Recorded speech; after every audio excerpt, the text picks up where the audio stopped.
Thank you for being here. On Monday, we will be celebrating the 59th anniversary of our independence. President Ali will be speaking on Sunday at Albion in Region 6, consistent with the government's policy to move these celebrations across our country. And I hope that the people in Berbice and those from other parts of our country will listen to his address, and those who can hopefully will attend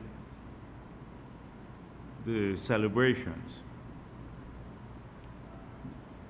Every independence celebration is an important milestone in our country's relatively short independent history.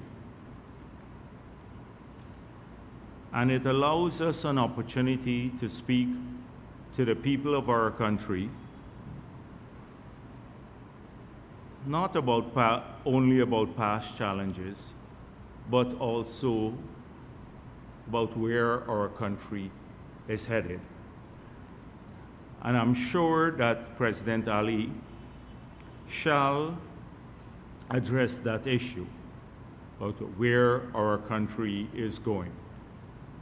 And we believe that it's important to paint that picture for the people of the country, to lay out the vision for the future, to support that vision by well laid out plans and programs, because the citizens of the country deserve that type of information as they plan their lives and their future. And we're very proud in the PPP that we've been one of the only parties that have been able to consistently lay out that sort of vision, a positive vision for the future. A vision that is not based on just criticism of others, inane criticism of others, but that is focused on the needs of the people of this country. And so, as we approach these independence celebrations, you're going to hear about our vision to support a massive economic expansion in the future. But not just economic expansion, broad-based economic expansion that will then yield the benefits that would allow us to support the development needs of our people. We have done so often, and it is worth repeating that vision for economic development, because economic development provides the resources for all other developments in the country. And we're the only party, again, that has laid out detailed plans for economic development, whether it is in mining or agriculture or the hospitality sector, or generally in the expansion of all of the other industries. You're going to hear about our plans for the near term, about creating a world-class education and healthcare for the people of this country, for children, but also for the adults. You will hear about our plans for the creation of a program that would ultimately result in every Guyanese who is of a certain age owning a home of their own. You're going to hear about our plans for the expansion of benefits and welfare to the children of the country, to the elderly and disabled, not just in the president's speech, but in a lot of the other speeches that you will hear from ministers as they go around the country to support the regional independence celebration activities. You'd hear about the rollout of a digital society, the components of which are already being worked on, and how these will improve the lives of our citizens. You would hear about the financial empowerment of our people and expanded economic opportunities for them. You'll hear about the expansion of investment in security, because safety and security are vital for the future. Job creation, wealth creation, closing the divide between the hinterland and the coast, something that we spoke of a lot at the Two Shows meeting this week, would be all part of that vision for the future. And of course, the most important thing of all, bringing our people together across race, across religion, across gender, working for all the people of our country. These are important things that we will talk about because they matter to the people of this country. And it's important that on the occasion of the independence of Guyana, we show how we are managing our own country, because we have seen a lot of independent countries, or countries that have gained independence, the tumultuous, difficult route that they've had to go through. And many have decumulated wealth and lost welfare as part of their independent management of the countries. Here too in Guyana, we are no stranger to that sort of history. You would recall that of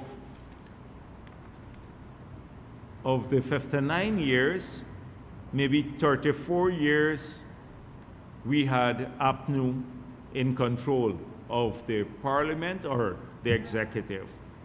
26 plus 5, and then another 3 years when they controlled the parliament from 2015 to 2020, where very little could have been done. And we experienced the same thing. In the post-independence period, what did we have? We saw our country become an international pariah because of undemocratic rigged elections. Guyana was characterized for massive economic decline and a large exodus of its people in that era, looking for welfare across the world, or jobs across the world. We had a destruction of all the independent institutions that keep a society free, including no free media. There was only state media in that period. The state banned newsprint for the independent media, like some of the newspapers, etc. There were 2 newspapers. They had to smuggle their newspaper into print, like Mirror or some of the others, like Catholic Standard at that time, to even print, to get news out. Of course, there was the state controlled the entire radio. There was no independent judiciary. the party, the PNC's flag flew over the High Court ahead of the national flag. That was a significant part of our independent history. So we became undemocratic. Large numbers of our people left. We lost welfare. 87% of our people became poor, and no economic growth and development. And so we have spent a significant period in our tenure in office changing that trajectory and rebuilding the country. And I'm proud to say that we are no longer an international pariah on elections. We nearly became that in 2020 again, with their attempt to steal elections, but we're no longer international pariah. We're now seen as one of the most dynamic economies in the world. We have the fastest growing economy. We're expanding welfare massively compared to other countries. We're tackling rollout of new infrastructure, new sectors in the economy. We have an abundance of jobs now for our people, unlike many countries that can't find jobs for many people. So we have come a long way from the period when we had a very different experience. And it's important that people remember that history and say and commit themselves basically to ensuring that we never go down that route again, because we become populist in our orientation, like pursue unsustainable economic plans.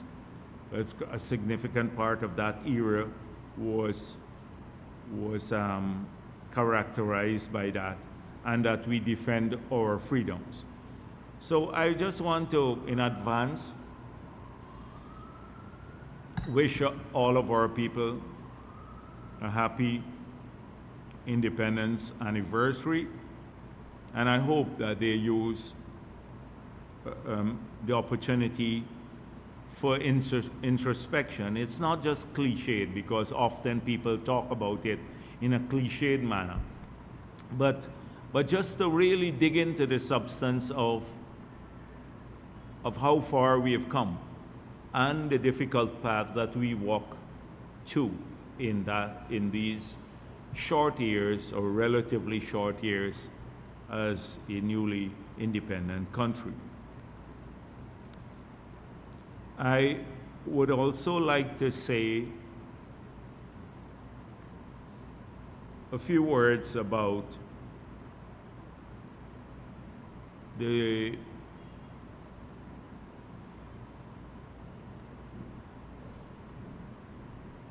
Venezuela's fraudulent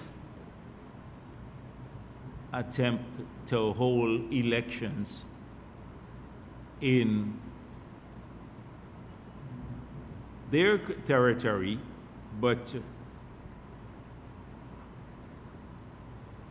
have announced that it is for the Essequibo region. Now we know that Maduro signaled that he would hold these elections after the passage of the rigged referendum in Venezuela, in which you had a low turnout, and I think they rigged the numbers as they did with the recently held elections.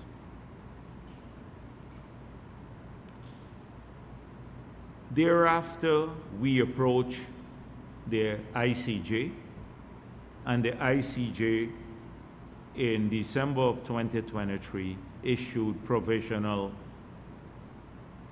orders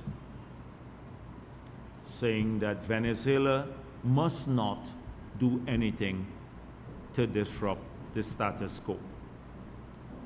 Nevertheless, Venezuela has defied the ICJ, defied the entire international community, because there was condemnation of this attempt, or the intent, this express intent to hold these elections, and they're proceeding with the elections.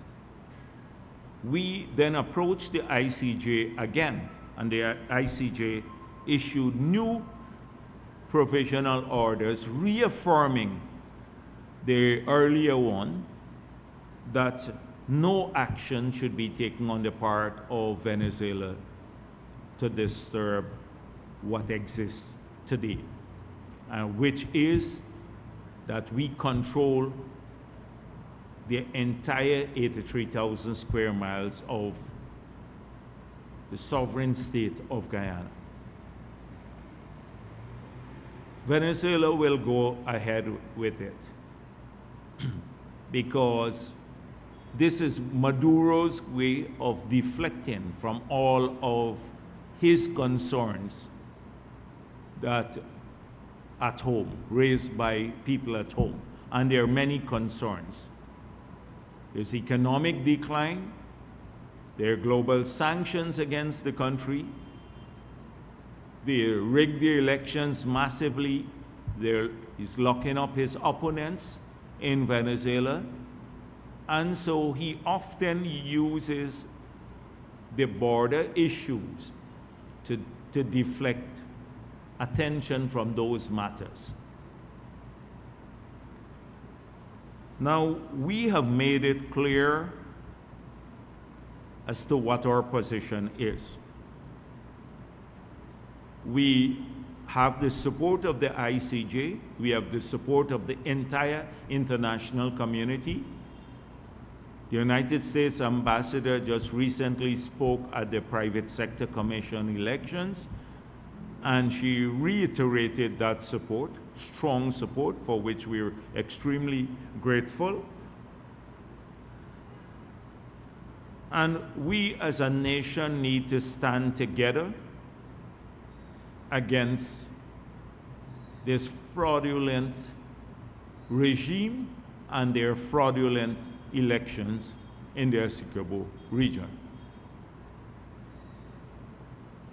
or that they purport to be for the Essequibo region.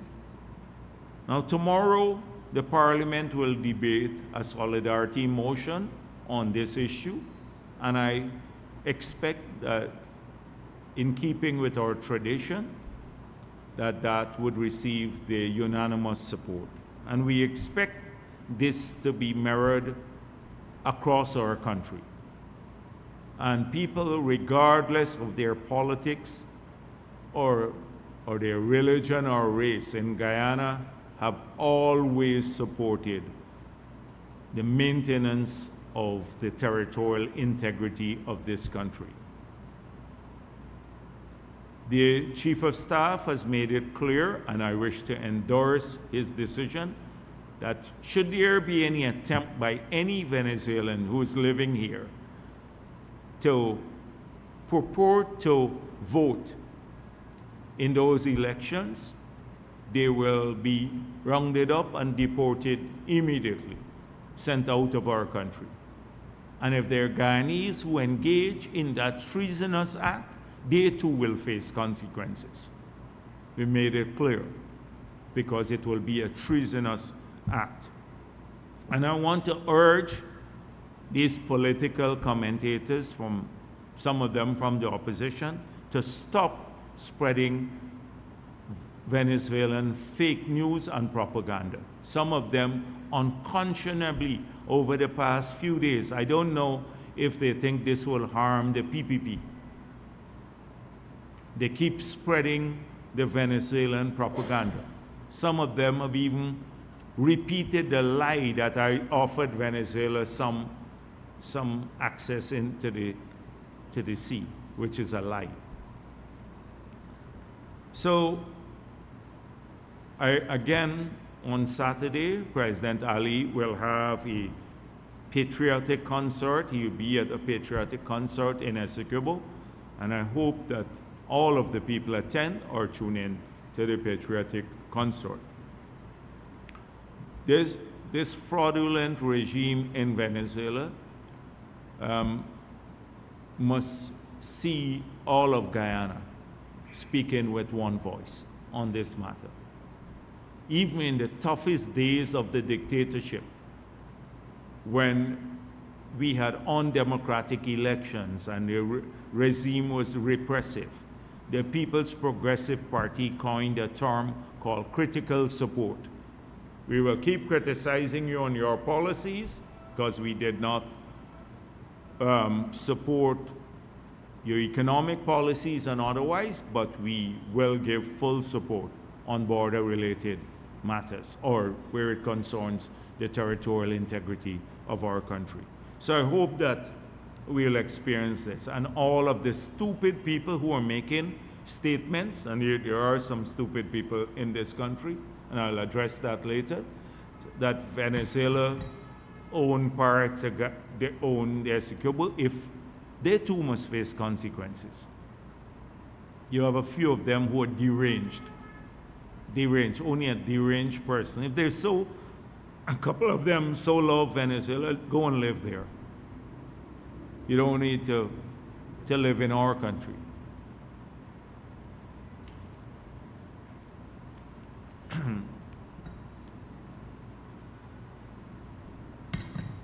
The third thing I want to deal with today is a bit on the NTC. So over the past 3 days or so, the two shows have been in Georgetown, engaged in a series of discussions about development in their communities. And we're extremely pleased that this conference has grown in prestige, in substance, in depth, and in size over the many years since it started. And it bears, I think I need to repeat something that I said earlier this week, that this engagement with two shows did not exist all the time. It started in an ad hoc basis, on an ad hoc basis, with Chedi Jagan in 1995. And it continued, the engagement continued every year throughout my presidency, meeting with the two shows. And then in 2006, we passed the Amerindian Act, and the NTC was legislatively enshrined, or the NTC was enshrined as part of the act, in the act. So, and the engagements have continued. So, what is taking place now, this year, is not new. And it's not because it's election year. I've seen some frenzied activities on the part of the opposition because it's election year now, that they suddenly are issuing statements about what plans they have for indigenous peoples and who is attending and who is not attending and who was excluded and who is not excluded, etc. Their only interest in engaging two shows now is because it's election year.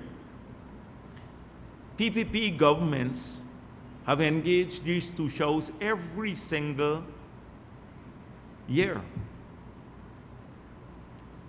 And we have addressed similar concerns from the two show in a similar manner every single year, where almost the entire cabinet spends the week there engaging Tushaus on various issues.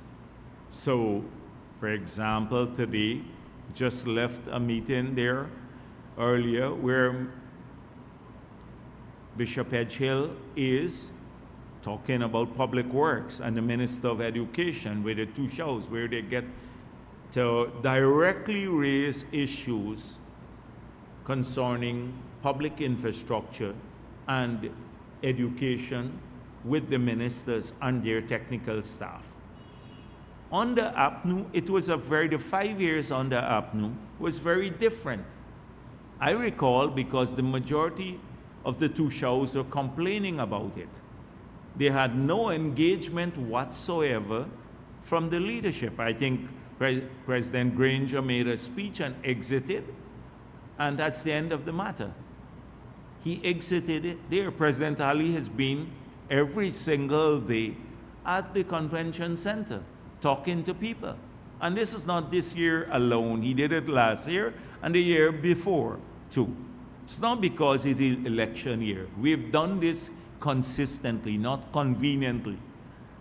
They're very convenient about these things because it's election year. And they believe that people, the Tushaus, would not recognize this fake love that they suddenly acquired in the past few months for indigenous people and indigenous issues.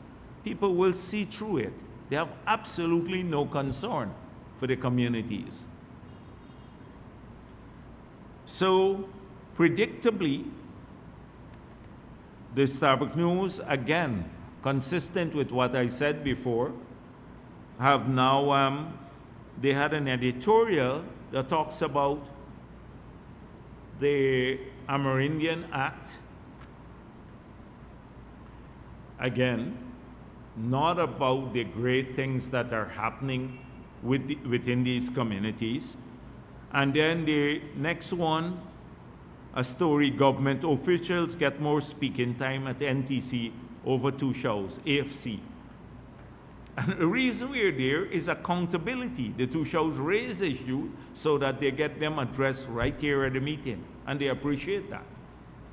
So that's their criticism. And, well, I'm not going to deal with the minor ones here this week. I'm just not in a mood to deal with their nitpicking, like some of them are nitpickers. So the key issues are about accountability. Starbuck News mentioned accountability. And political parties have to be accountable to. Accountable for performance.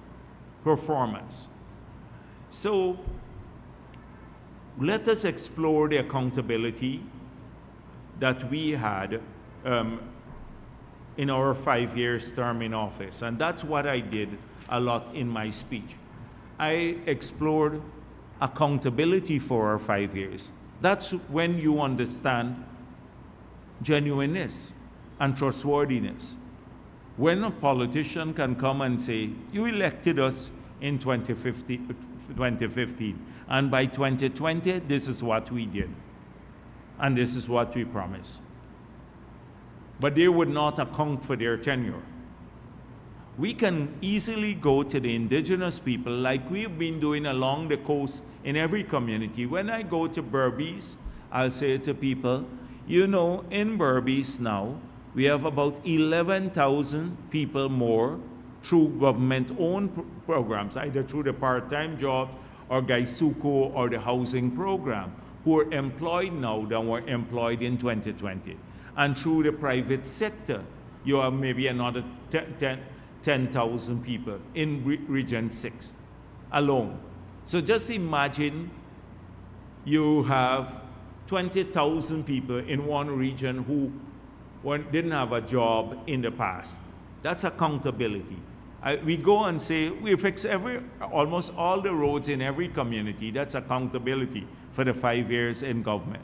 We're building out X facilities, housing programs at Palmyra, that's accountability because we're keeping our promise to expand housing. So we've done it across the country. When we're on the Essequibo Coast, we say the same thing. So too with the indigenous communities, we use this opportunity to be accountable for the 5 years because this is the 5-year term. And we didn't make excuses about COVID, etc.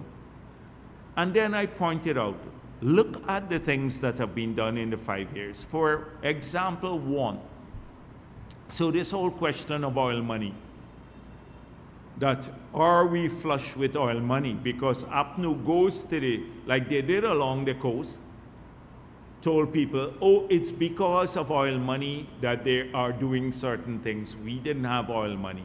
Well, they increased the taxes by $94 billion per year. And the first year, we reduced those taxes by $40 billion, consistent with our commitment. First year. But I pointed out to the two shows the same thing that I've been pointed out to people who live along the coast, that the oil money, all the oil money in this year's budget is only 37% of the budget. That means it can only fund 37% of the expenditure. And that if you add our allocations to education, health, roads and bridges, it's more than all the oil money in the budget, leaving out everything else. To pay wages and salaries in the public sector, which is 200-odd billion and grew by 100 billion since we got into office, that's excluded. Or what we're doing in agriculture or security. Only 3 areas account for all the oil money: education, health, roads and bridges. Add the 3 and you will see they're more than all the oil money in the budget that came in. So it's not as though we're flush with oil money. That's the first point. Then I pointed out again APNU's philosophy that Amerindians must not get any oil benefit if they want more land. Now, since we got into office, we reverse their policy of stopping, by which they did, where they dismantled Amerindian land titling unit and stopped land titling.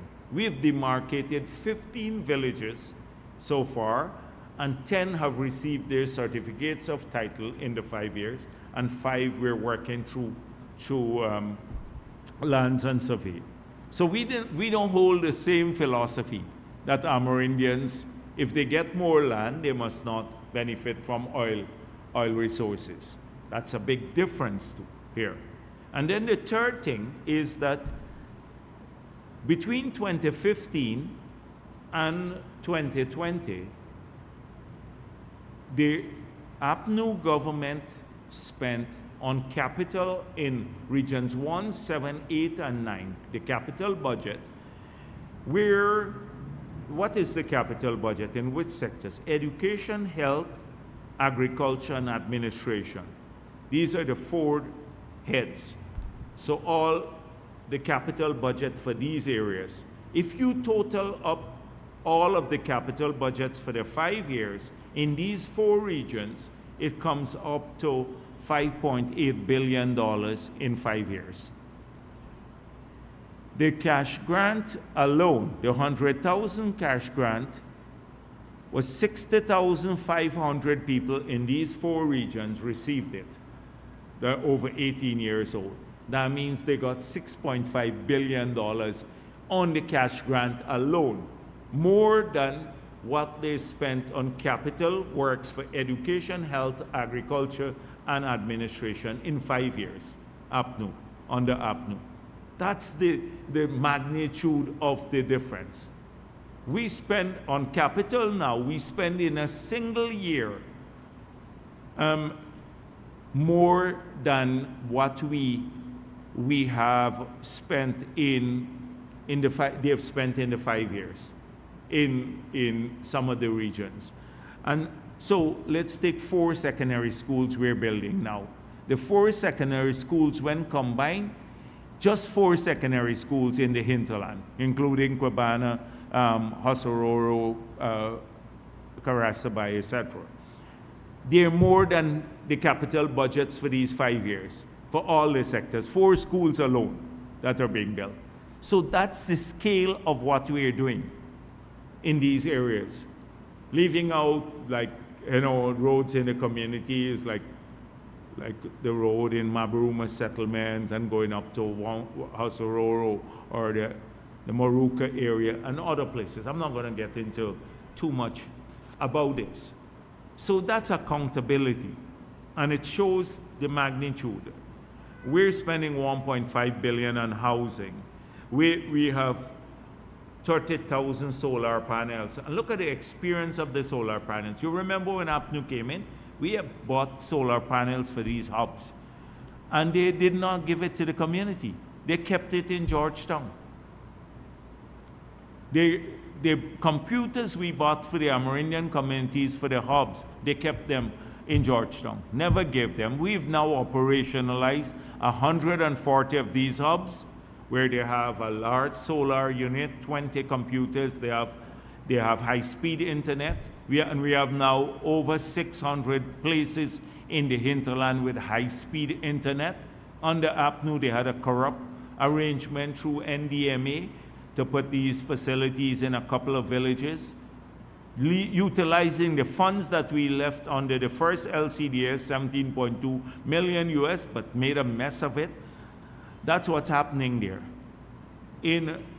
I can go down the long list of issues under the Amerindian development. We spent about $32 billion from the Amerindian Ministry alone, leaving out health and education, through the Amerindian Development Fund, the presidential grant, support to youth activities, women's development in these areas. That leaves out all of the roads, etc., that we've done in the area. The Hinterland Scholarship alone was like $400 and something million. So I can talk a lot about those things. That's the accountability part. And you hear it from the two shows. The two shows, I've seen some interviews they've done. They all speak positively about it. Never would for one day the Stabrook News or the others, the FC, etc., say it. They just find some negative. And I see Raghubir was there looking for negatives, but she didn't even get accredited. I don't know where she's a journalist, where she publishes. She publishes in a newspaper. Only the residents of Mars read that newspaper. They have it, and she telegraphs it to Mars. What kind of journalist is that? Yeah, anti-PPP officials hanging around for some negatives around the conference all the time. That is what they do, vulture-like activities. So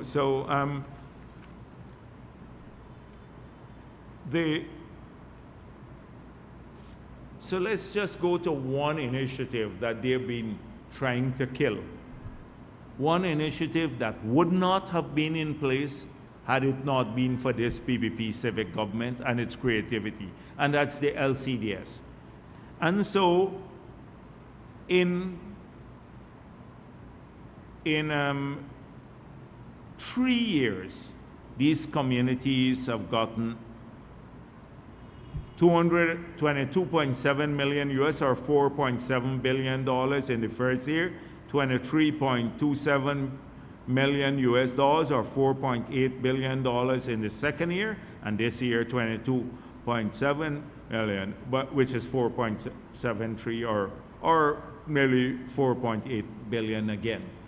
So when you combine these 3 years, the Amerindian communities have benefited from over $14 billion that they're doing. Literally, they're going to be doing about nearly 4,000 projects in their communities from utilizing these funds. And they're very creative because they have full control of the funds. Some are using it to support housing development, well, assisting people with their houses. Some have bought black tanks. We are buying black tanks for water security. Some are using it for economic projects. A whole range of creative things are happening with the use of these resources in the communities. And still, the APA that loves the indigenous people wants them to kill this initiative.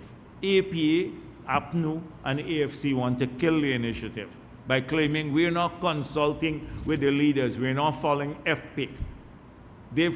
I don't know with whom they're consulting, but they're trying to kill this initiative that came out of the creativity of the PPP regime.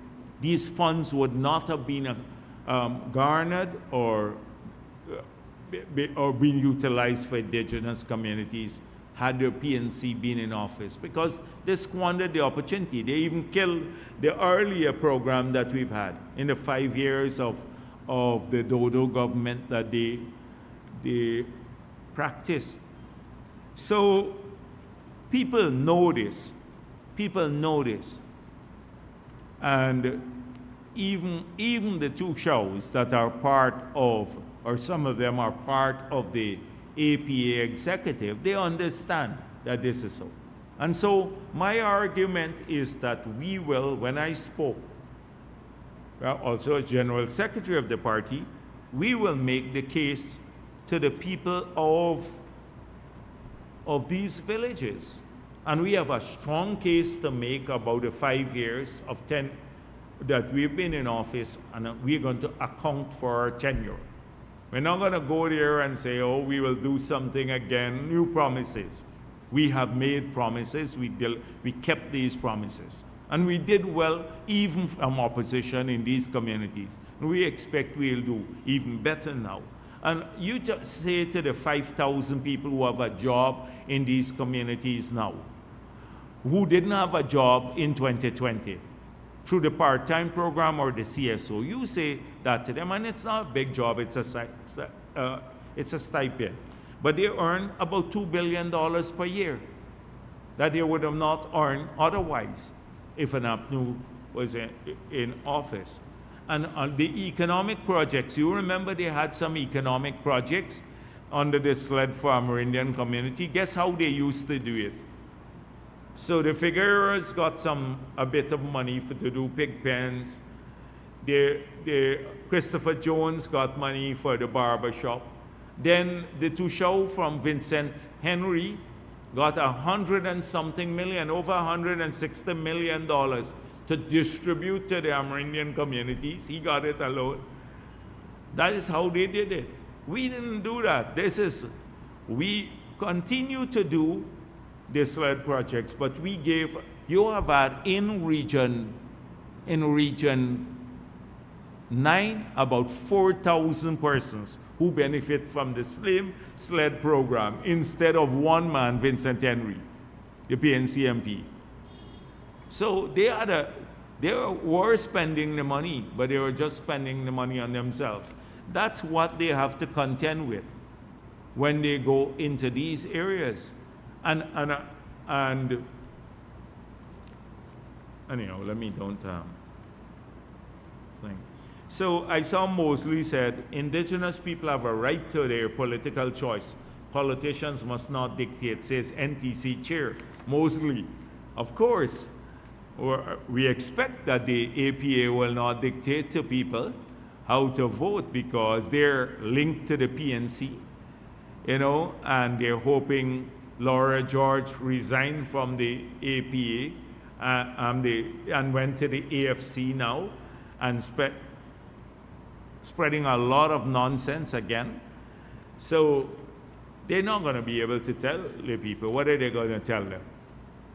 What are they going to tell them? But what we don't need, people understand instinctively what has happened. What has happened in these 5 years. So I'm looking forward to the campaign.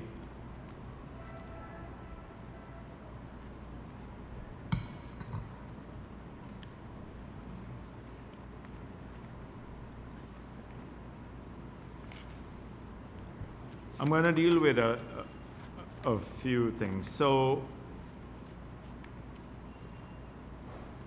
last week when I spoke,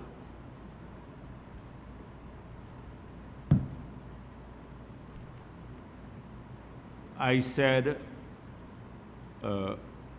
some of our people are stupid if they believe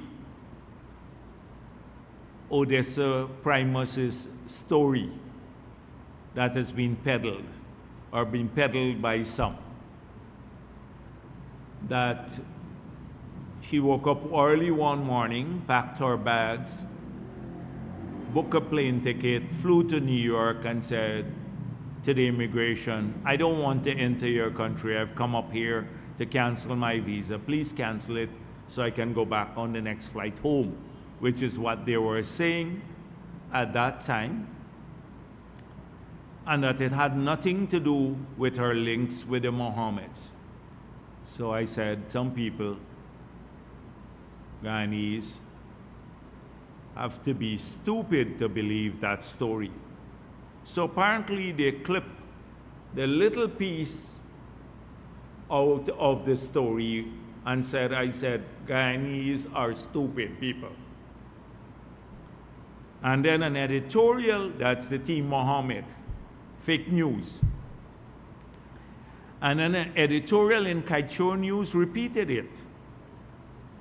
And then the PNC got Annette Ferguson to write a letter to say it.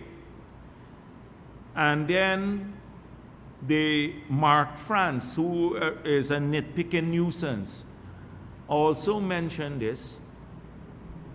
So it became a story, all fake. So today, I didn't want to really address this, but I want to double down on my comments that you got to be really stupid if you believe that Primus's story, the fiction, the fable. And you got to be really stupid to smuggle a vehicle in the country and then provide evidence of the crime on a Facebook post that you make. You got to be really stupid.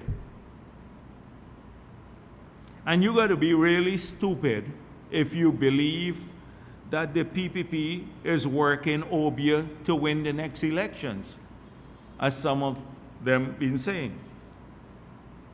And you have to be really stupid to believe that Nigel Hughes is independent when he's on Exxon payroll. And you have to be really stupid if you believe that Norton did not request the treasurer of the PNC to give him 20 blank checks. And you got to be really stupid if you believe that the PNC won the last elections. They did not attempt to rig the elections.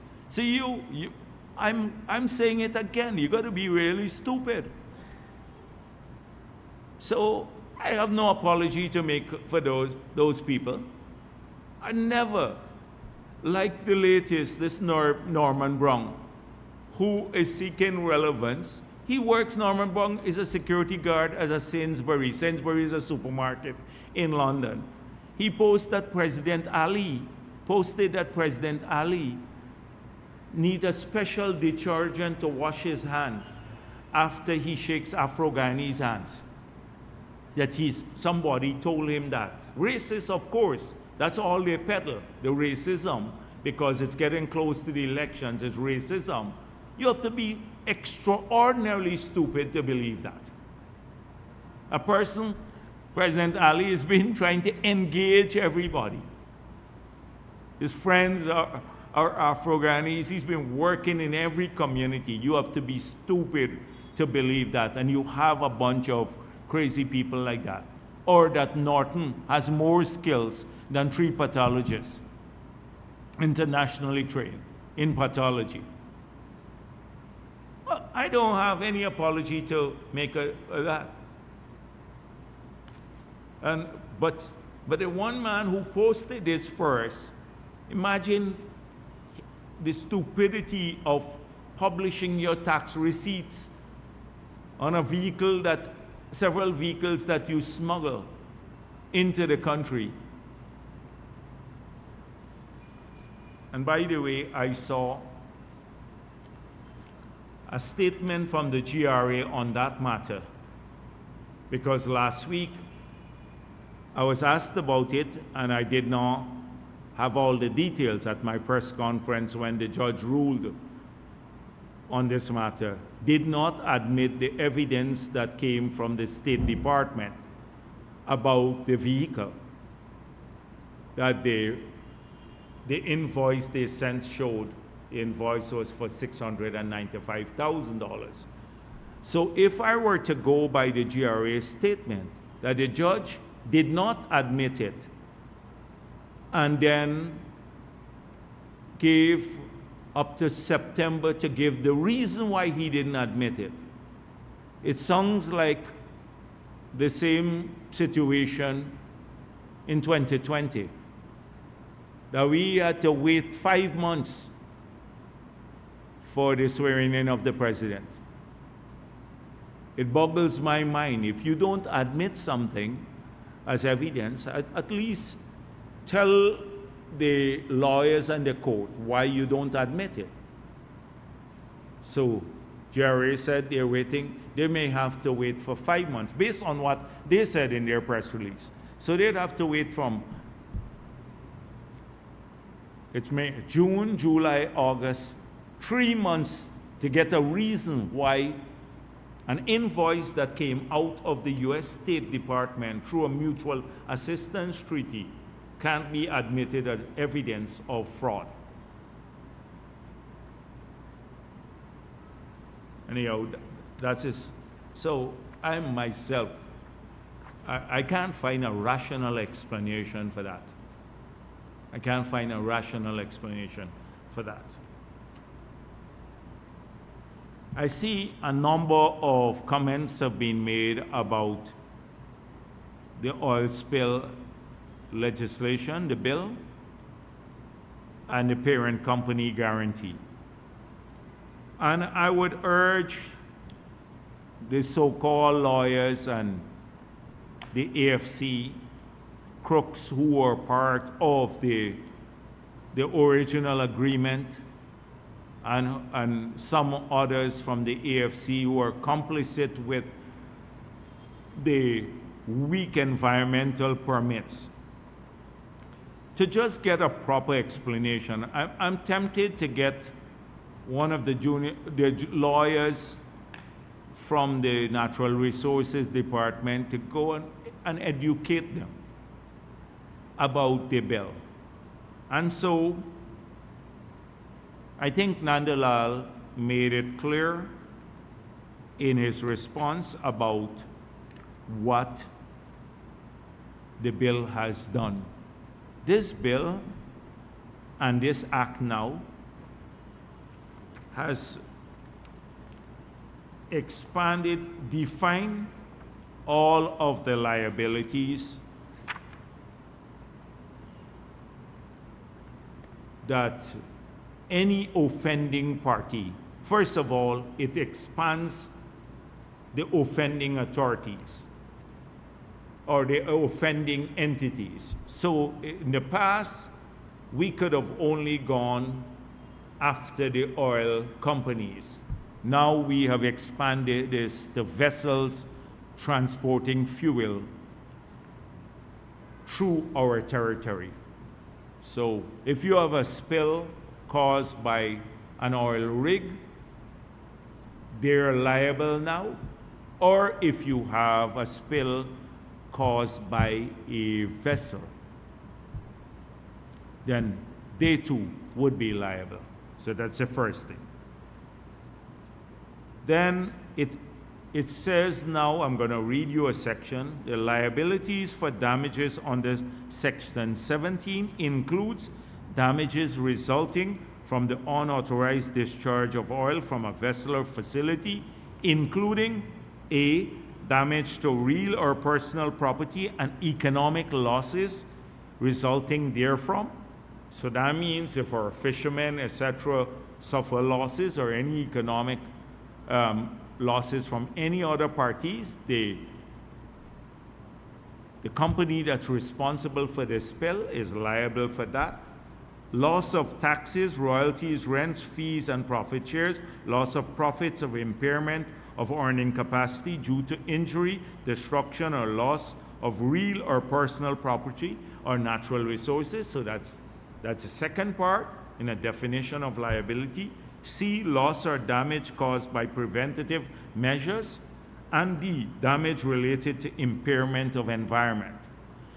So now the entity responsible for the spill is responsible for all of the cleanup costs and all of these damages, which was not clear before, because sometimes they claim, if you don't have a governing legislation, that they would only be responsible for repair of the environment, not for consequential damages. Now the legislation makes that clear.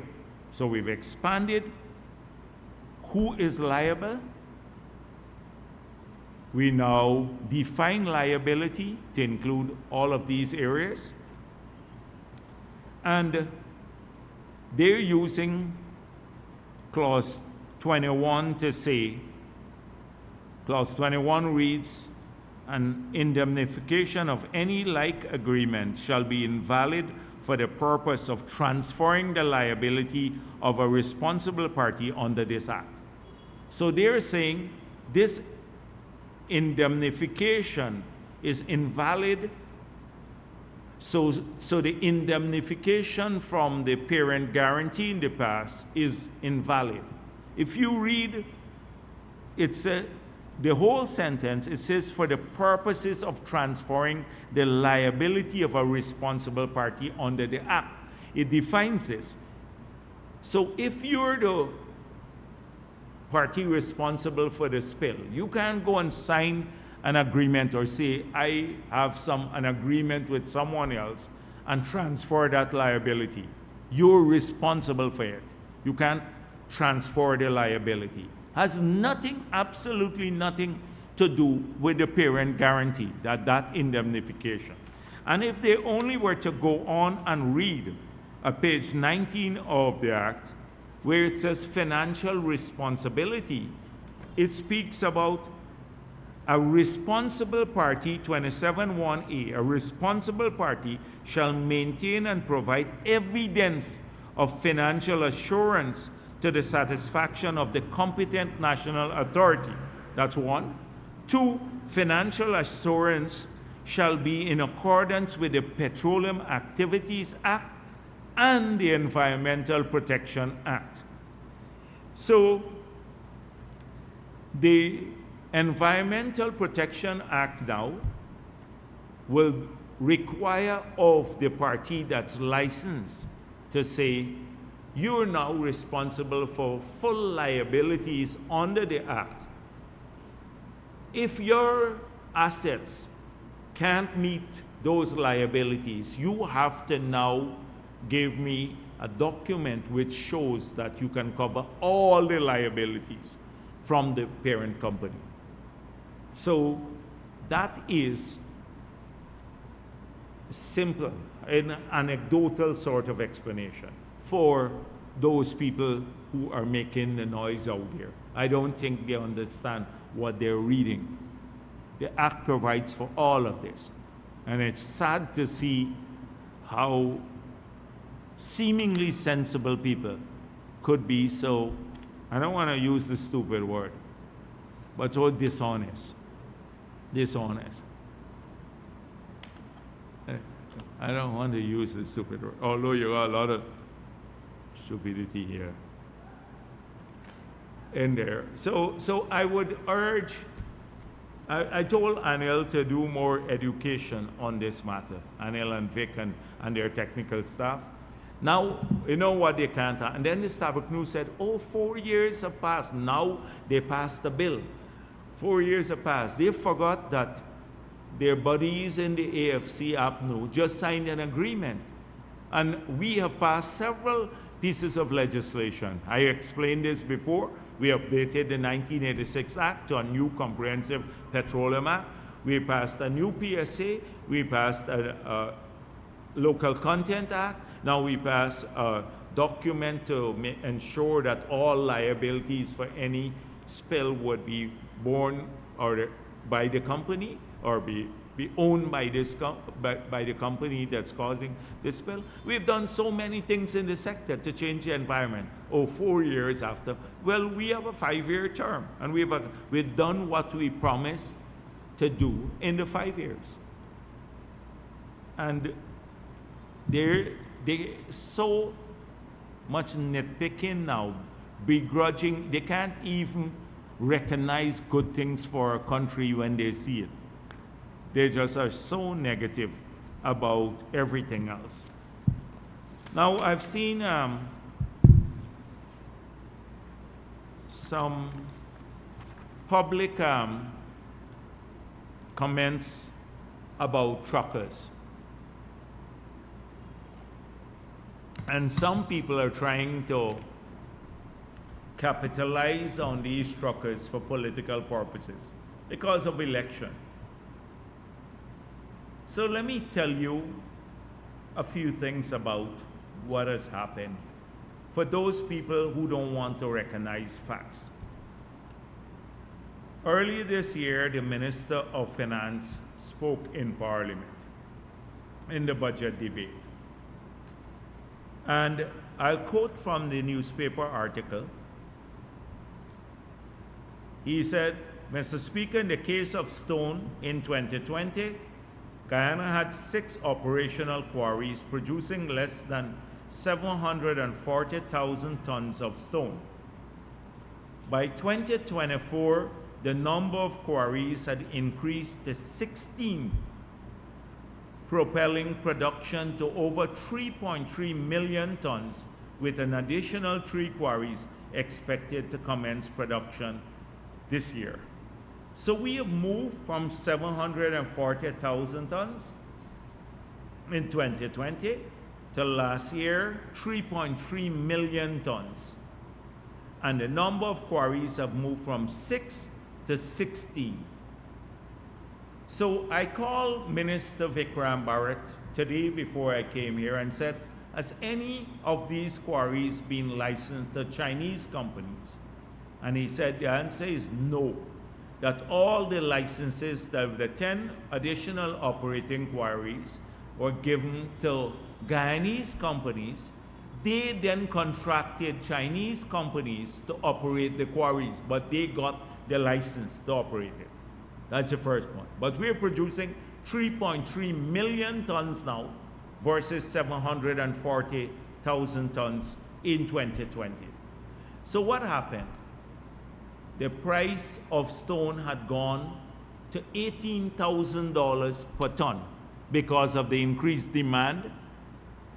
I just asked someone when I'm coming here, and he said, I bought now for $8,200 per ton because of the increased production, increased competition. So the prices are even lower than in 2020 for a ton of stone now.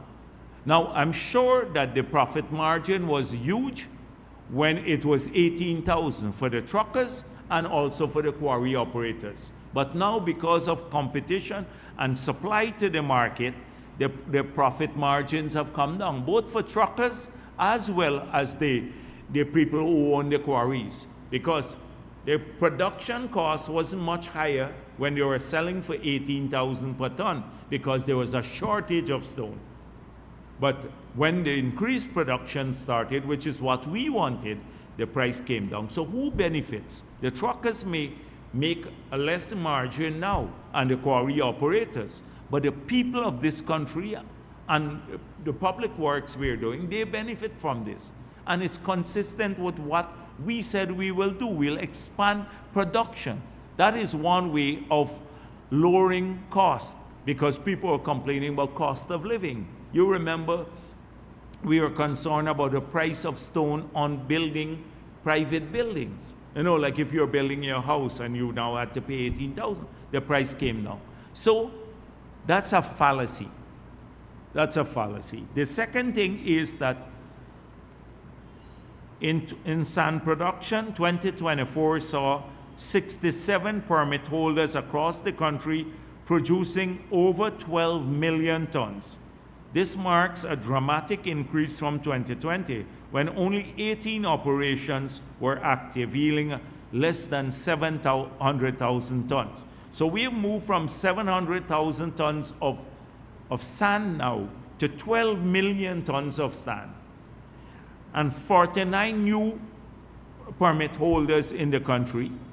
And I asked him, are any of them foreigners? He said no, the permit holders. So this fallacy about Chinese taking over, but many of them are buying the stone, sand, etc., operating, you know, their trucks, etc. But the Guyanese have the permits.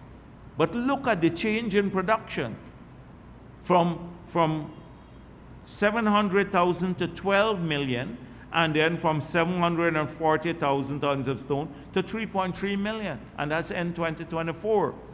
Now, just imagine this was not being done, and it's done because of the PPP civic government program. None of the truckers would have had opportunities. You go back to 2020, how many trucks were bought in 2020? You ask the same people. They wouldn't have had this opportunity. So they're benefiting from increased opportunities. So let's continue. I was on the East Coast, and I asked about, we're spending $52 billion on the East Coast to put in infrastructure for about 19 to 20,000 house lots there. They have over 40 contractors, and I asked, are any of them Chinese? The answer is zero. No Chinese in the housing program on the East Coast. $52 billion with 40-something local contractors working there. We're now building a road for GPL. There are, I think, 16 lots. No Chinese contractors, $5 billion along the East Coast corridor. At Wales, we're spending $10 billion to put in housing, 5,000 house lots there. Basically, maybe 20-something, 30 contractors there. No Chinese contractors. They're all Guyanese people, and they need sand and stone and everything to do this. So where are the Chinese contractors working? On the East Bank, they won the IDB bid to expand and repave the road from the airport to about the stadium, the old road. On the Heroes Highway, they got about 4 or 5 lots, which represents, when you look at it sum-wise, less than 10% of the cost of the Heroes Highway. The other 90% went to Guyanese companies, the Heroes Highway. So on the East Coast Road, they are now building the East Coast Road. But let me tell you something. When I was in Canada, about a year ago, 2 companies came to see me, and they said, we were from Canada, we went back home, we bought trucks, we're Guyanese, and the man is not paying us. So I said, who are you working for? They said, on the East Coast Road. I said, are you working for the Chinese? They said, no. The Chinese subcontracted a local guy, and the local guy, we've supplied the stone and the sand, and he's not paying us. So they were subcontracted to a local guy. The local guy then further subcontracted to the locals and didn't pay them. I had to intervene to try to sort it out by some bullying. That is where. So where is this? But the Chinese have to move stone and all of that for their projects, the bridges and the bridge they're doing there too, and some of the other access roads. Not that many Chinese projects here. So the Linden to Soosdijk Highway is being paved by a Guyanese consortium with a Trinidadian group. The Guyanese and Trinidadian group. That's the big project from Soosdijk Junction to Linden. It's a fallacy It's a fallacy of fiction. But all of this demand is coming because of the PPP Civic. That's why people can own trucks, get a credit, a line of credit to own a truck now, and to get work in the country too. So you have thousands of Guyanese truckers now, including people who own their own trucks, who are working now in all of these programs. So people should not be misled politically. Of course, that's why we sent Edgehill to meet the people, because they are our people and we have to find a way of assisting them. But I want to urge them not to be misled by these politicians, because if it was happening, you go back into Malays again. All the trucks used to be parked, everything used to be parked up. You ask people who own equipment in the past, you ask MacCorp and the others whether they were selling equipment to people, or any of the other trucking companies, if they were selling any equipment under the 5 years of APNU. No, because they had no program. Almost all the hotels being built now are not built by they might be built by the Chinese, but their own. Aden Hotel is built by the Chinese, but owned by a Guyanese, several others. So a lot of the things that are happening now, our people, they contract because the Chinese may be able to do it faster and in some cases cheaper. And if they didn't contract them, they couldn't get some of these buildings built. I went to meet the fishermen. I promised to go and see them a few days ago at Ogle. And I was telling them, one night I'm driving by the hotel that is being built, the massive hotel being built by the stadium, not the stadium, the convention center. And it was raining, and I saw people working there, and not our people, late into the night, like 10, 11 o'clock in the night. They're busy working. So, and then one of the fishermen said to me, I can't find laborers myself.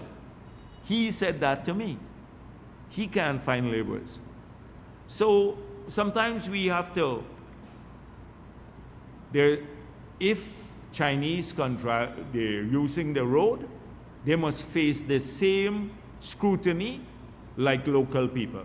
Because there's a claim that sometimes Chinese vehicles or something like that, the police treat them differentially. There must be no special treatment for anyone. That's a different matter.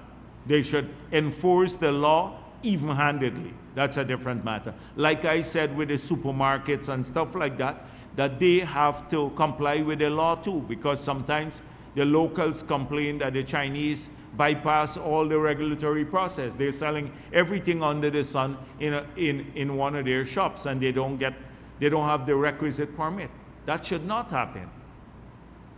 But then you can magnify things by finding a scapegoat, because the politicians have an interest in stirring up this little instability. All those truck drivers know now that instinctively, without the PPP and what's going on in the economy, they wouldn't have had opportunities. So I just wanted to address that issue and tell them not to be misled. Of course, we'll continue meeting with them, because Minister Edgehill met with them, and we'll try to ensure that our people get work wherever, because in the next term, a massive expansion again for all of these areas. We'll need everything else. There's a good editorial in the Starbuck News, Fighting the Fakes. First of all, I thought it was fake news and stuff like that, which is what we need to do too. But it speaks about the Government Analyst Food and Drug Department and fake medical supplies and drugs coming into our country, which could immeasurably and irreparably harm a lot of our people. And they need to really step up on this. This is a department that needs to really do much more work. They need to do much more work and to enforce the laws. I've had personal experience of this, and not just in these areas, medical supplies, but also on food.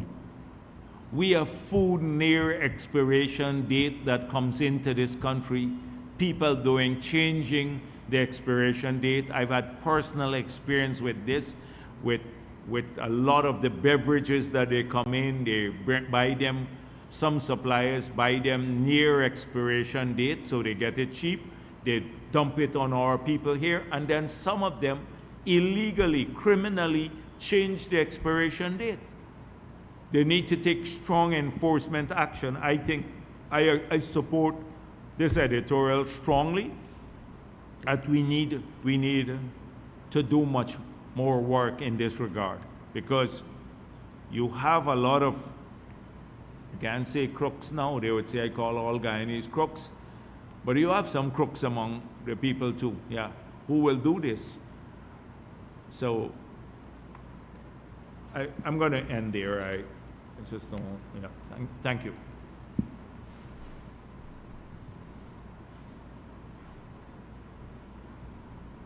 Yes, go on. Yeah, VP. Yes. They do a lot of awareness campaign in terms of the, saying that the Essequibo belongs to them. Do you think that we are doing enough in terms of promoting people awareness on the Essequibo region?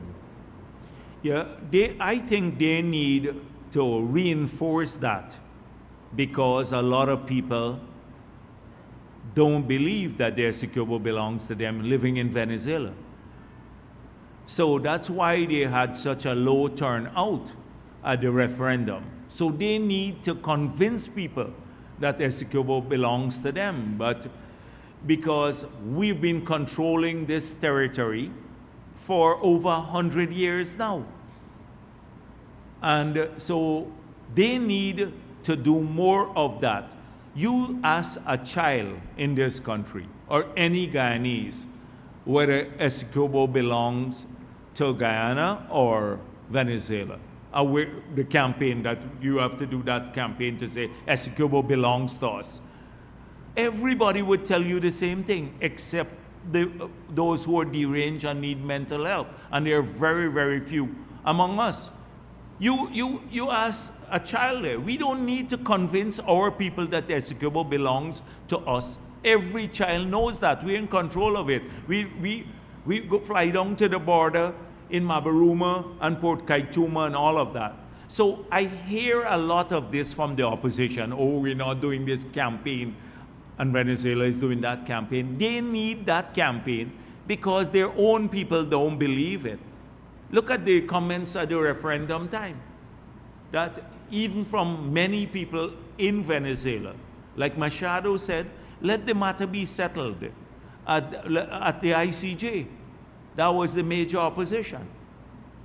So they need to lie to their people and spread propaganda. We don't need, you as a school child or anybody in this country, we don't need that awareness campaign. We need the patriotism and the solidarity is there. There's no, well, again, I should say, 99.99%. You're not going to get the remainder of Guyanese strongly support, they're patriotic on this matter. They think Maduro is a madman and Venezuela is crazy to pursue this. So sometimes it creates relevance for politicians to talk about this. Oh, we're not doing enough campaign to say Essequibo is ours. Why? I don't understand this. You know, now I can understand printing a t-shirt and giving it to everybody. That's a different matter. Maybe we should print 400,000 t-shirts. But we can't, every time this guy acts up, we can't be self-flagellating.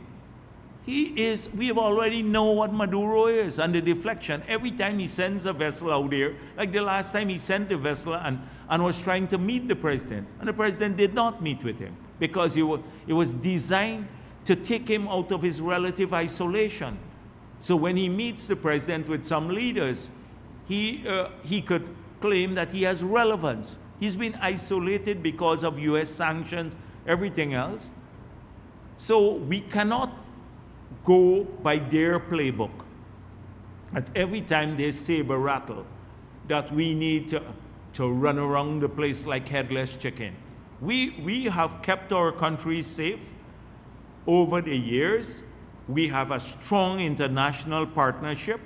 We have the ICJ ruling. We have a great case before the ICJ that I have no doubt would reaffirm the validity of the 1899 award.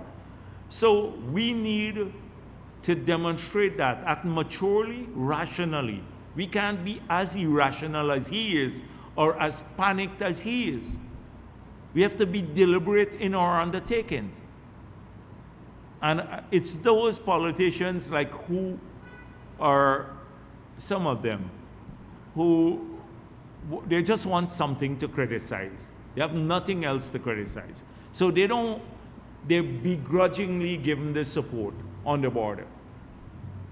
I've had a different experience. I don't want to recall it because we're at a nice place with national solidarity. But I didn't have all the solidarity from the opposition when we were dealing with Suriname. Even when we went to invoke the UN Convention on the Law of the Sea to get our maritime boundaries demarcated with Suriname. You didn't have unanimous support for that. And that's the boundary that we got settled. It was the only in a formal with an international ruling since the 1899 award. And it happened, and then it allowed the resumption of the exploration activities because Exxon had initiated force majeure proceedings in that period when the case was being heard. But I don't want to go back. It was a bad period to show how I did not have the full support from the opposition at that time on the border issue, where on the other hand, the PP has always given support on border matters. But I didn't want to bring it up because at this moment in time, we all together and we have national solidarity on this matter. So I don't want to bring up past issues, but sometimes it's worth thinking back to these issues. So I have a longer experience on this issue here.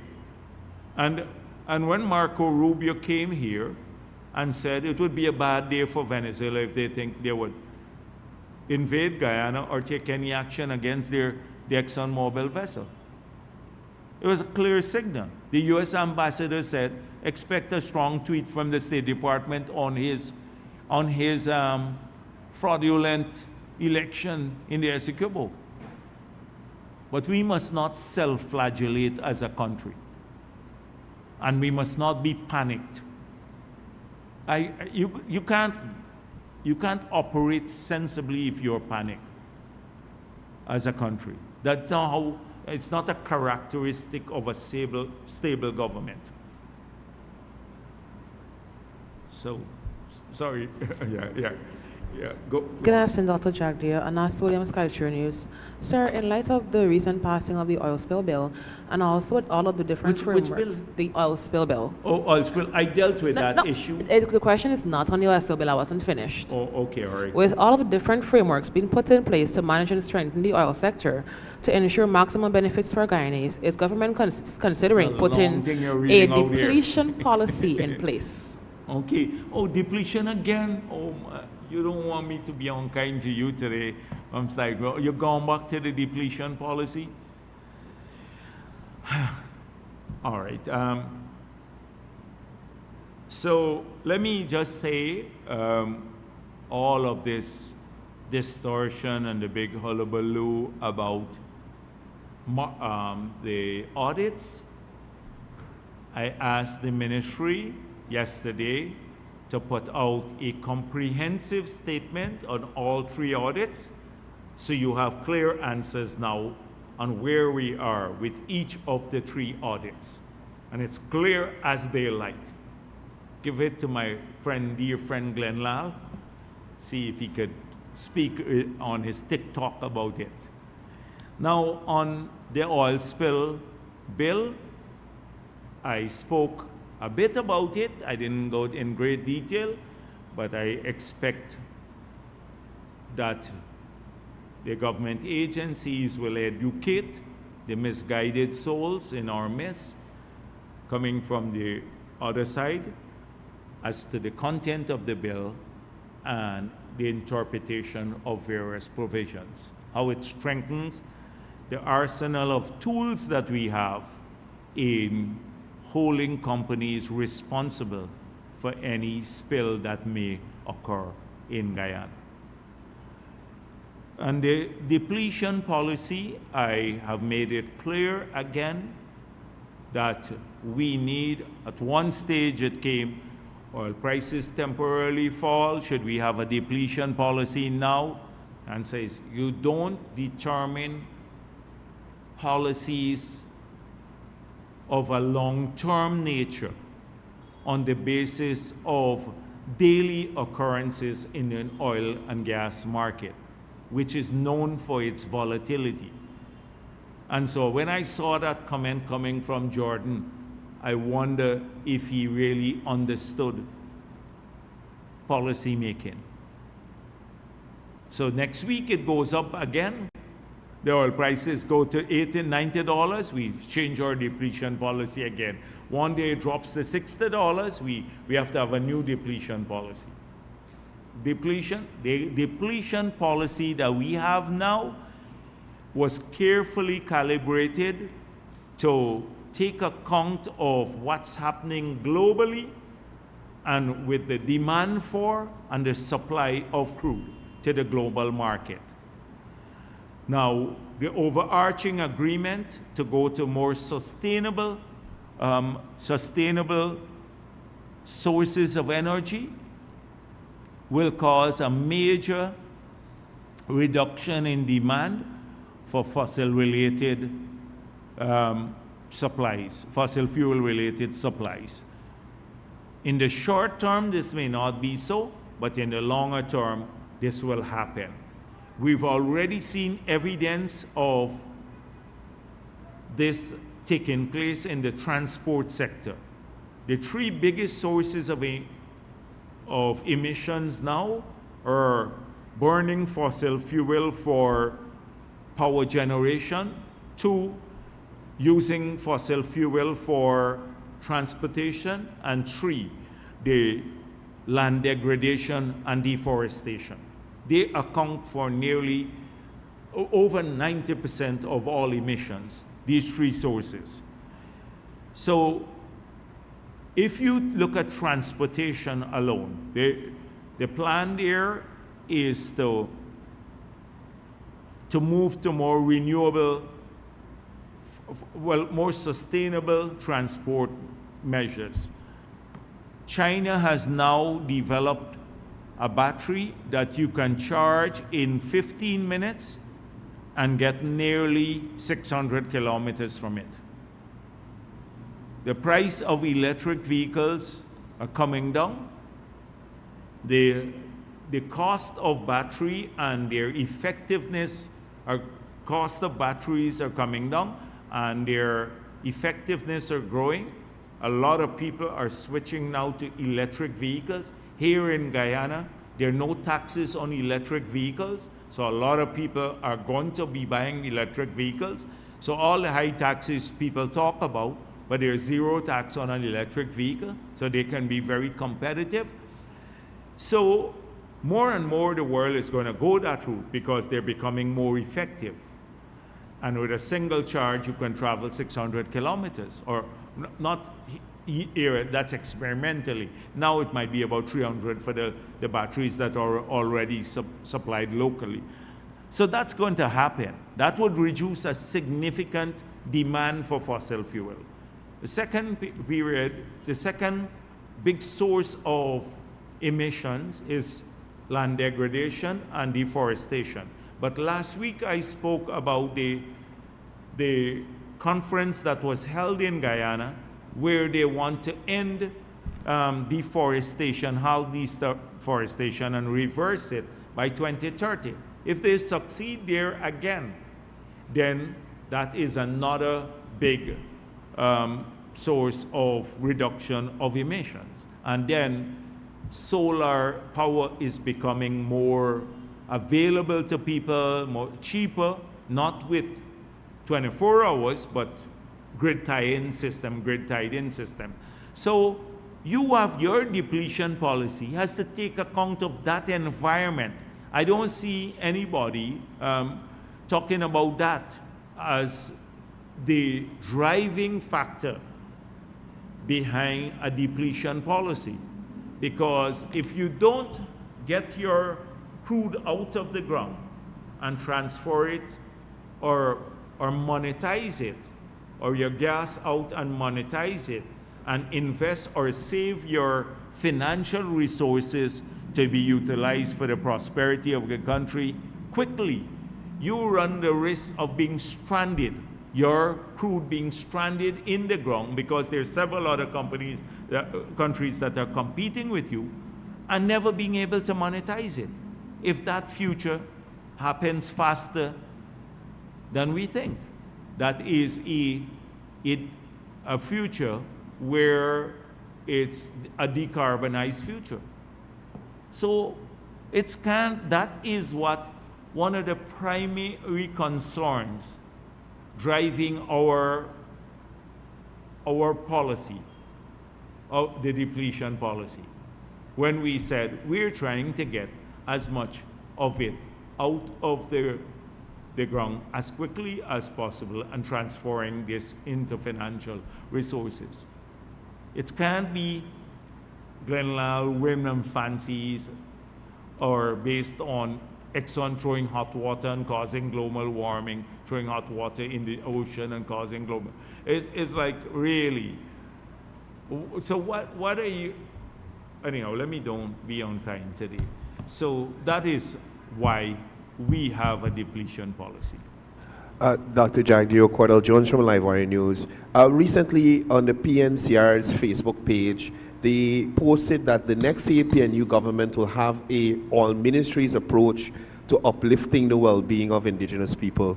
How do you contrast this to the record of the former APNUFC administration? And also, they are claiming that they'll give 2,000 village councillors a minimum of 200,000 payments with no plan on where this money will come from. Share your thoughts on that. But the thing is that I look at it, I don't pay no particular attention to what they promise, because I know people gonna waste time. So let me see if I have it. I had it in my paper, I didn't even bring it here. So someone could bring it for me. Tell one of the guys to bring this stuff. Almost every measure that they promise, nothing is about development. So they talk about, we'd increase land titling, but we have to pay account. We have to look at competing demands, and we're one Guyana. So that means you're not going to get more land at all. Even in their policy pronouncement, they already made it conditional. Everything is so vague in their promises. So they're not talking about education or healthcare or housing, etc. They're just making wild promises. 200,000 to each to show. Forget what happens in the village. We'll give a Tushao some money, and that's the end of the matter. Now the Tushaos are getting more benefits now, but what are you going to do for the people who live, the 60,000 adults who live in these communities? When you have 240 something Tushaos that they promised 200,000 each, so it's not a lot of money. It's 240 something thousand, maybe 250 Tushaos, senior councils and head of CDCs. You give 200,000 each. That is like what APNU used to spend, in an afternoon when they went to New Triving or something like that, and or one of the other places, ministerial signing limits. So it's not a lot of money they're promising, but you notice they didn't promise anything for the village development. That is what APNU does. APNU is a party bereft of any planning capability. They just come up with these wild assertions all the time, unthinking. They go and copy it. That's why the Green State strategy that they developed, they brought in consultants from GGGI and UNEP. And it's all about, you know, the best practices from around the world. They love to call this best practices. So cut and paste stuff. It's not about real, organically developed, sustainable policies and programs. That's how you manage a country. You have to manage it in an organic way. Not this, man. You brought the wrong thing. Anyhow. All right, don't worry. It's some pictures that they took here. This is not this stuff. Okay, let me don't spend more time on it, because I can spend all afternoon criticizing APNU and its lack of policy making. I don't want to waste my time on the silliness that they put out here. But I'm glad you brought it up so I could get to comment. Nothing organically developed. But who is their chief policy maker? Sherwin Holder, Mahi Paul, and what's the other one? Lowe, yeah. The three people, as I said before, there's nothing wrong working thing, but never policy making experience. I gotta go. Lowe was a research assistant at SARA. Mahi Paul was working as a community development officer, and Sherwin Holder was working for a private businessman who is buy and sell gold. That was the gold, right? So that's the three policy making experience that they brought now. So that's why they put these crazy things out. They've never done. Anybody send them something that looked a bit technical, they just post it on their pages. They brought a serious party down to the dogs, really. This used to be the PNC. It was known in the past for an intellectual tradition, even if you didn't agree with them. Now we're Norton. Norton is so incompetent, if he falls off a chair to the ground, he'd miss the ground. The thing is that's what they're being led by. So, I get it. So, let me move on. Dr. Jagdeo, Mikhail Rodriguez for Daybreak News. Given what we've seen with the Ukraine-Russian war, warfare has taken on, modern warfare have taken on a new approach, drones that are very cheap and affordable. Will the Guyana government be bolstering the Guyana Defense Force capabilities or abilities to really address Venezuela when the time comes, if that time comes? It has, and it will do that. That's all. Secondly, the government, GRA has recently acted on information it got from the US and has brought charges against one tax evader. No name needed. But what is the government doing? Has the government received any information that would afford the opportunity to recover on the 10,000 ounces of gold that Guyana taxpayers has lost revenue on? So, accountability for all tax evasion, criminal activities, and false declarations is not a single day's activity. Anyone who is engaged in these practices, no matter how special you feel you are, will have to face the consequences.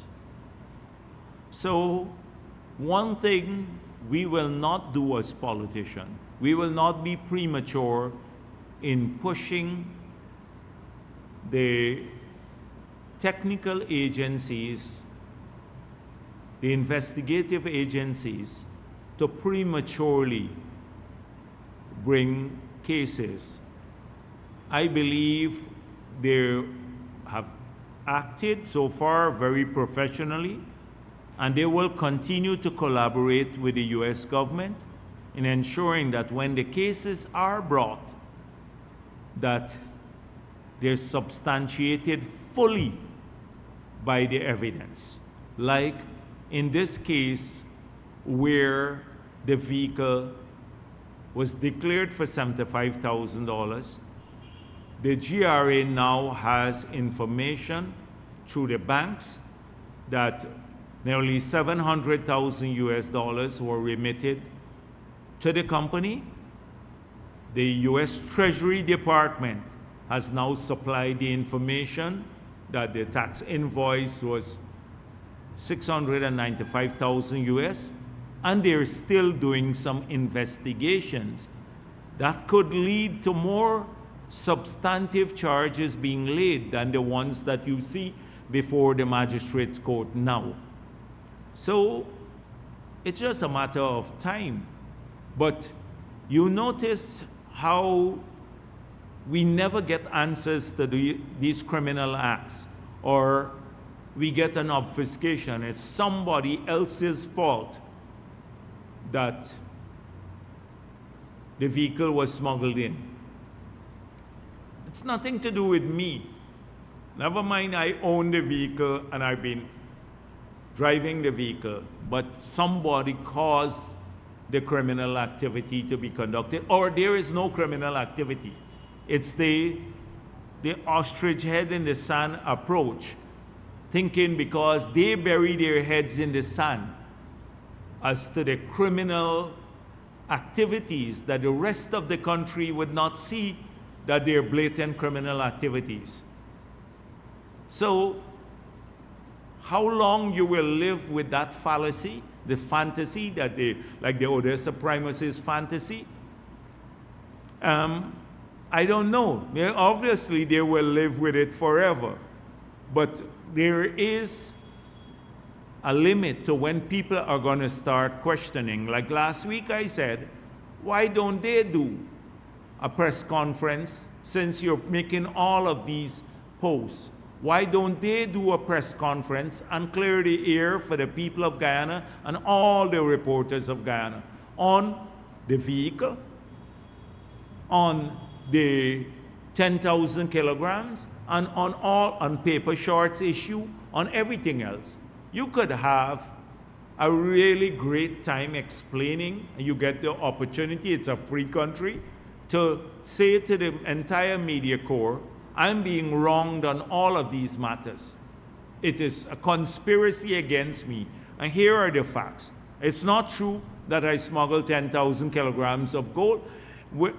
Never mind, the records show it. It's not true that I do this. You can brought in the vehicle and paid $695,000. I only paid $75,000, and here are the facts. Why don't they do that? All of these little posts on Facebook or every time or Instagram don't substitute for answering questions. I come here on behalf of the PPP every week. I get all sorts of questions from the Kaicho News, from everybody, friends and foe alike, and we have to give answers to things. We have to face the country and the media.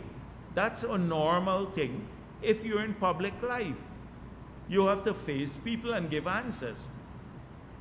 Not hide behind somebody's skirt or a Facebook post. Then that's when you test the true mettle of the people. And then you can talk about everything under the sun. So that's the approach. Of course, this week I was looking forward anxiously for the press conference. That never happened. And I want to bet you it will never happen. I want to bet you that it will never happen.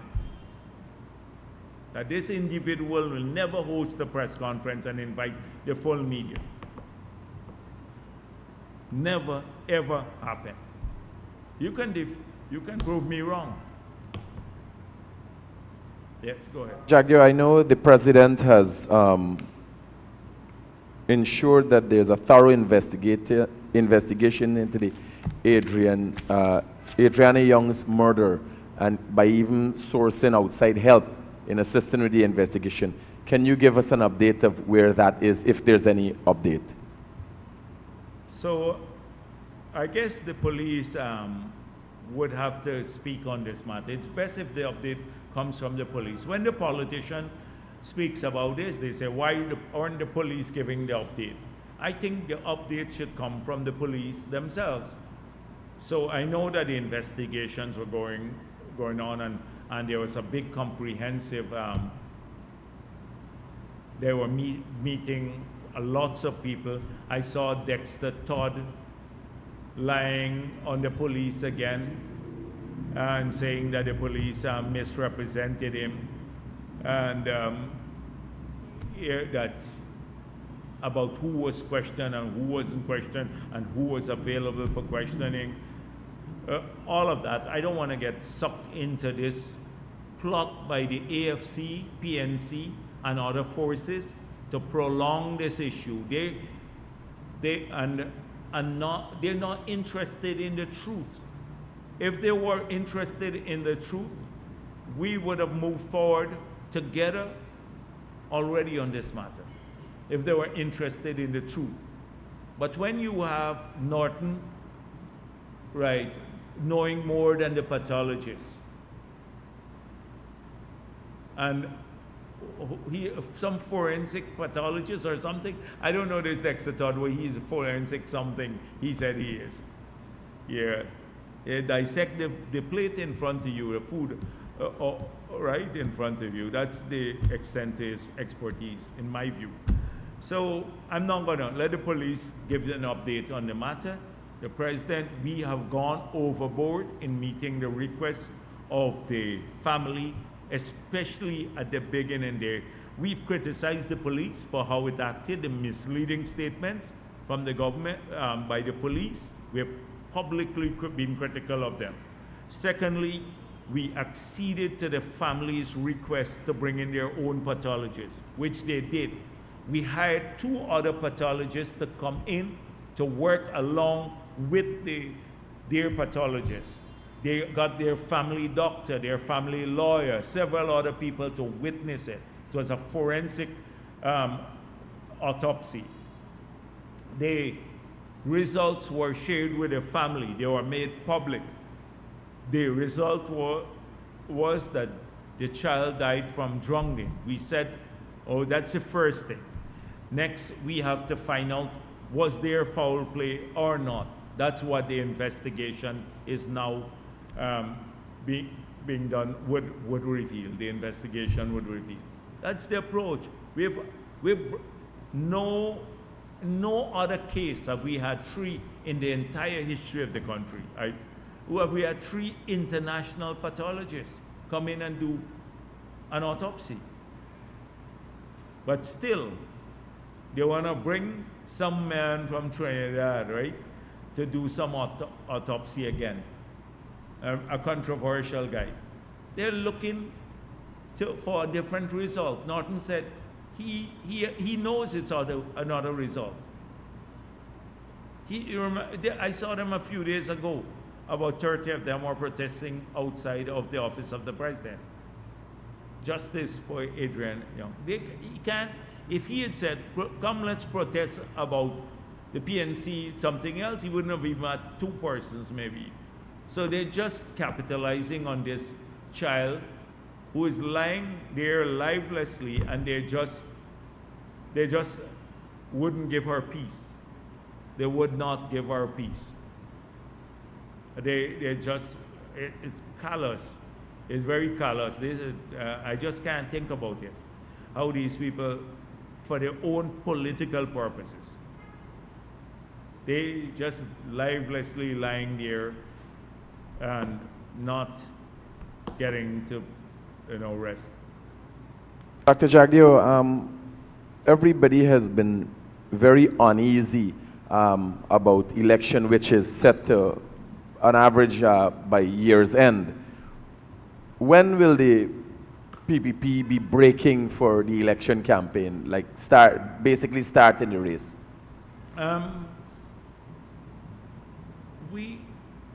When there announcements, so election is a process.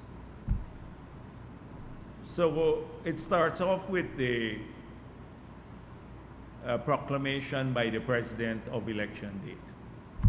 And then he has to subsequently dissolve parliament. Then you would have to submit your list and all of that. So lots of those things are more routine things. The campaigning is one thing. There is a technical aspect to it. And so we are overall ready in the PPP. We are ready to hit the campaign trail at any time that the announcement is made. We're ready to hit the campaign trail because it's not about what happened yesterday. It's about accounting for 5 years of your tenure in government. And we believe that any reasonable person, independent, pro-PPP or pro-APNU, when comparing track records, they will see that our party's performance has vastly been superior to that of APNU. And that this policy of polarizing the country will not work. And that's one thing we have to be careful about. It starts with these lunatics like Norman Brown, etc.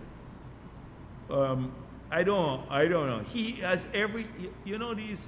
these people every day, that's their life now. They live abroad, some of them, and all day they post the most divisive things, and it's their life.